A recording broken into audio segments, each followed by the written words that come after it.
Hello and welcome to lesson number 2 in Unit 0 Algebraic Tools in our grade 11 University College Math class. This is factoring, part 1, common factoring and simple trinomials. So again, this is review no matter what grade 10 math class you've come from, but we're going to go through it anyway. So factoring is the opposite of what expanding was from the first lesson, meaning that when you are expanding, you start with a fewer number of terms and then you expand them out so that you have more. Factoring is the other way. We're going to start with, if we look at our first example here, we have two terms, and at the end, we just have one term. So simplifying, expanding gives you more terms, factoring gives you less. So let's talk about what common factoring is. Common factoring is when you take something that is a multiple of all of the terms that you have in your expression, and then you, in essence, kind of just pull it out to the front of the term and see what you have left over afterwards. Let's look at x squared plus x.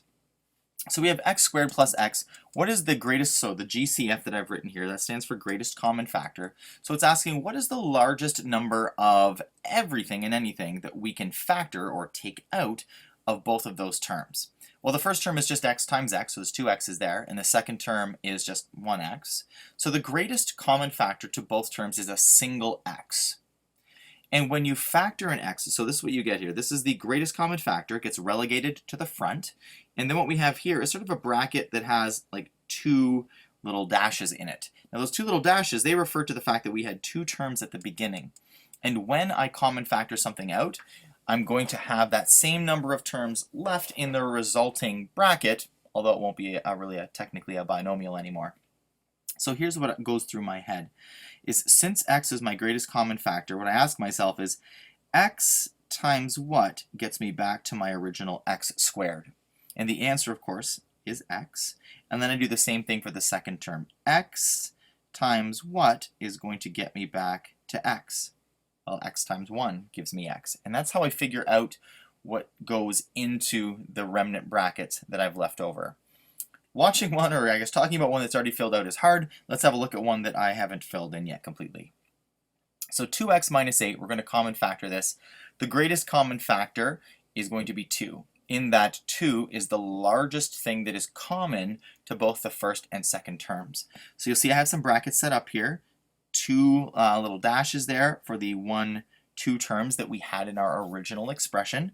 So what I ask myself, as I said, is 2 times what gives me 2x? And the answer is x. 2 times x gives me 2x. And 2 times what is going to give me negative 8? And that would be negative 4. And getting rid of all the shenanigans, then you can see that that's what we have left. 2 bracket x minus 4.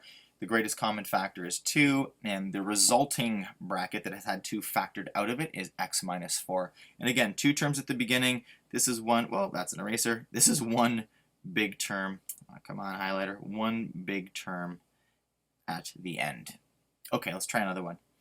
AB minus BC. So what is the greatest common factor here? So I'm looking at both these terms. I see that the first one has an A and a B. The second one has a B and a C. So the greatest common factor is going to be b. And when I factor a b out of this first term, what am I left with? So when I take the b out, essentially moving it to the front, I'm left with an a. And when I take the b out of the second term, I'm left with a negative c. And that is factored. Let's look at another one.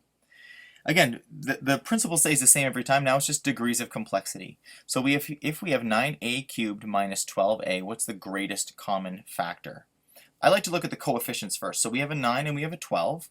The greatest common factor to both of those is going to be 3. And then we look at our a value. So we have 3 a's in the first term and 1 a in the second. So that means 3a will be my greatest common factor. What's going to go in this first spot right here?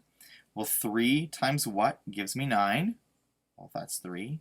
And a times what gives me a cubed? That would be a squared. Let's look at the second term. 3 times what gives me negative 12? That would be negative 4.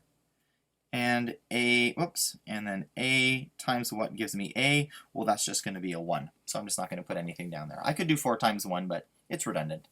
So there it is. That is common factoring. Let's look at a couple more examples. Again, just degrees of difficulty. More variables, different coefficients, but that's it. So 2xy squared z plus 3x squared yz minus 8xy squared z squared. Whew, that's big. Let's have a look. So the greatest common factor in terms of the coefficient is going to be 2. And we look down the line, we have 1x here, 2x's here, 1x here, so a single x is what we are going to be able to factor out. Let's look at the y component. So we have y squared, a single y, and a y squared, so a single y is all we can take out. That's the most we got. And 1z, 1z, 2z's, so the greatest common factor is going to be 2xyz. What do we have to multiply this by? Now again, I'm not going to do every single component to this, but if we have 2xyz, and up here the original first term was 2xy squared z, it means we have to multiply that by a y to get back what we started with. Let's look at the second. So 2 times what is going to give me plus 6, that'll be plus 3, and then we have x times what gives me x squared, that's going to be an x, and then there's a yz, so we're just going to leave it right there. And here we have 2 times what is going to give me the negative 8. So again, just if you still need it, 2 times what will give me the negative 8, and that will be negative 4. X times what gives me x, will be 1. Y times what gives me y squared, that's a single y. And z times what gives me z squared, that'll be a single z. So again, I do a lot of this in my head. Hopefully as you get more comfortable, you'll be able to do the same thing. Let's look at one more example here. Here we have 4a cubed b to the exponent 4 minus 6a squared b squared plus 2ab. Greatest common factor, 4, 6, 2, so the greatest coefficient common to all of them is 2. We have an a cubed, an a squared, and a single a, so single a it is. And we have b to the exponent 4, b squared, and a single b, so that will be my greatest common factor, 2ab. So then we have 2 times what gives me 4, that'll be 2. A times what gives me a cubed, that'll be a squared, and b times what gives me b to the exponent 4, that'll be b cubed. Second term, 2 times what gives me negative 6, that's negative 3, a times, that's a straight line, a times what gives me a squared, that's an a, and b times what gives me b squared, that'll be a b. Last term, 2 times what gives me 2, well that'll be a plus 1, and then a times what gives me a, also 1, and b times what gives me b, that's also a 1. Now this is important, and this is why I put the lines in there when I am factoring, is that a lot of times students might just leave this term out. They just might give you 2ab bracket 2a squared b cubed minus 3ab close bracket. If you were to expand that out, you wouldn't get what you started with, and that's the important reason that I put down these 3 little dashes, these 3 little blanks where I'm going to write my terms in so that I don't forget one. When, as happened right here, your greatest common factor is the entirety of one of your original terms. Okay, that's common factoring. We're going to look in the second part of this video at factoring simple trinomials. We'll see you in part 2. Actually, there's one more. Sorry, I was a little ahead of the game. There it is. I forgot this one. Let's have a look at this one. So we have here x bracket 2x plus 1 minus 2x plus 1. So how many terms do we have here? We have 1 term, 2 terms. So what is the greatest factor common to both of these? It's interesting enough, there is this little binomial that's hanging out inside both of these terms. Is it okay for the greatest common factor to be a binomial? Yes, it is. Absolutely. So when I factor 2x plus 1 out of the first term, so essentially I've factored out this piece, I'm left with a single x. And when I factor 2x plus 1 out of the second term, I'm left with minus 2. Again, nothing wrong with common factoring out a binomial, and then common factoring as if you were doing any of these other expressions. So this one's not going to show up a lot right now, but in the next lesson we're going to talk about this a little bit more when we do factoring by grouping. So it's a little bit of a preview for that.